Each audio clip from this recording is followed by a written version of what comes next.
السلام علیکم ورحمۃ اللہ وبرکاتہ۔ ایک بہت عام غلطی ہے وضو کرتے وقت جس سے وضو خراب ہو جاتا اور دوبارہ وضو کرنا پڑتا۔ اگر ایک چیز تم کو معلوم ہے، بہت لوگوں کو یہ غلطی نہیں معلوم۔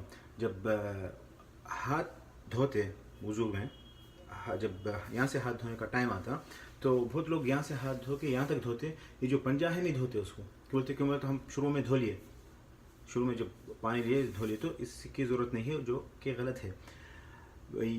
ہاتھ بولے تو یہ پورا ہاتھ اس میں آتا، یہاں تک اگر کرے تو تمہارا وضو غلط ہو جاتا، کیوں بولتے جو پہلے ہم جو اتنا یہاں تک ہاتھ دھوتے، خالی جو پنجے دھوتے شروع میں، وہ سنت ہے، لیکن یہ واجب ہے، یہ پورا ہاتھ۔ تو جو ید عربی میں جو لفظ ہے ید بولے تو یہ پورا ہاتھ آنا چاہیے، یہ پورا کور کرنا جو جب تمہارا وضو صحیح ہوتا۔ اگر یہاں تک وضو کرے تمہارا وضو غلط ہے، تو کمپلسری کہ پورا یہ ہاتھ یہاں تک لے کے پورا ہاتھ، یہ جو پنجہ ہے، پنجہ کور کرنا بہت زیادہ ضروری ہے، نہیں تو تمہارا وضو خراب جاتا۔ واللہ اعلم۔